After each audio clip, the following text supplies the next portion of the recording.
हमारे देश में छात्रों ने एक नई क्रांति का आगाज कर दिया है।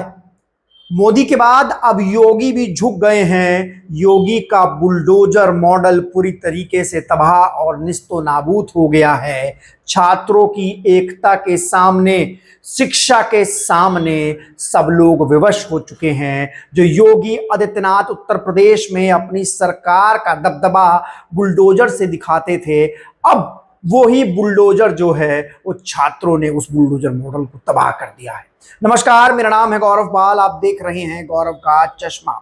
जी हां, रामपुर की मोहम्मद अली जौहर यूनिवर्सिटी, जी हां, जिसको तोड़ने के आदेश दे दिए गए थे, उस यूनिवर्सिटी को तोड़ने के आदेश पर अभी रोक लगा दी गई है। आपको बता दें कि रामपुर में मोहम्मद अली जौहर यूनिवर्सिटी थी, जिसको आजम खान ने बनाया था। आजम खान इस समय जेल में है और सरकार ने कहा कि इस यूनिवर्सिटी को बनाने के लिए कई प्रकार की अनियमितताएं बरती गई थी, इसमें कई नक्शे पास नहीं थे, इसलिए यूनिवर्सिटी तोड़ी जाएगी, जिसको लेकर पूरे देश भर में, पूरे प्रदेश भर में, रामपुर में विरोध चल रहा था। आज लखनऊ में बहुत बड़ा विरोध प्रदर्शन था, लेकिन जिस तरीके से जंतर मंतर पर छात्रों के धरना प्रदर्शन से मोदी सरकार झुकी है, जिस तरीके से धर्मेंद्र प्रधान का इस्तीफा लिया है, उसके बाद ये पहला डिसीजन उत्तर प्रदेश से आया है कि योगी सरकार भी छात्रों की ताकत के सामने, छात्रों के आंदोलन के सामने पूरी तरीके से झुक चुकी है और मोहम्मद अली जौहर यूनिवर्सिटी जो है उसके तोड़े जाने पर, उसको डिमोलिश करने पर रोक लगा दी है। दोस्तों ये बड़ा सवाल था इस समय देश का कि सरकार को अगर यूनिवर्सिटी से दिक्कत है, यूनिवर्सिटी के कागज कंप्लीट नहीं है, तमाम लोग ये कह रहे थे कि आप उस यूनिवर्सिटी को अपने अंडरटेक कर लीजिए, सरकार उसको अंडरटेक करे, अपने हिसाब से चलाए, किसी और को दे दे, फाइन लगा दे।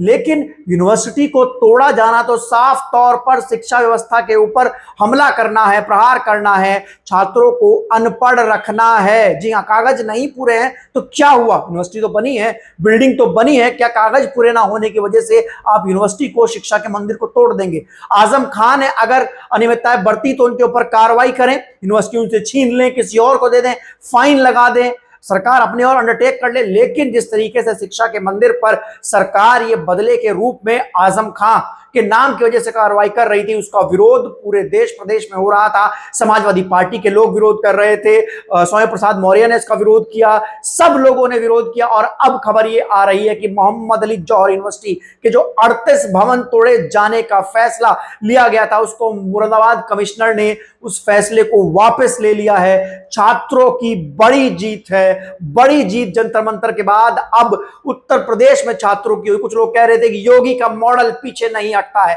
योगी का मॉडल गरजता है, लेकिन इस बार पहली बार योगी आदित्यनाथ का जो बुलडोजर है वो पीछे हटा है और ताकत छात्रों की, ताकत स्टूडेंट की, ताकत शिक्षा की। जी हां, हम अक्सर देखते हैं कि भाजपा हिंदू मुस्लिम करने में नजर आती है, लेकिन जंतर मंतर से लेकर रामपुर तक कहीं भी हिंदू मुस्लिम नहीं कर पाई भाजपा और आखिर में आकर उनको झुकना ही पड़ा। इस समय की सबसे बड़ी खबर, मोहम्मद अली जौहर यूनिवर्सिटी पर बुलडोजर नहीं चलेगा, योगी सरकार झुक चुकी है, पीछे हट चुकी है, बड़ी जीत छात्रों की हुई है और कहीं ना कहीं सरकार में अब ये डर बैठ चुका है कि ये युवा जो है वो मंदिर मस्जिद में नहीं उलझने वाला, ये युवा जो है वो जाति में नहीं उलझने वाला, ये युवा सीधा सीधा अब शिक्षा की मांग कर रहा है। और अब अगर आप स्कूल पर, कॉलेज पर, यूनिवर्सिटी पर, शिक्षा व्यवस्था पर बुलडोजर चलाएंगे, पेपर लीक करेंगे, तो आपको ये युवा उखाड़ फेंकेगा। ये डर बहुत अच्छा है। आपका इस पूरी खबर पर क्या कहना है, आपकी क्या राय, आप लोग कमेंट सेक्शन में लिखकर बताएं। चलते हैं, धन्यवाद,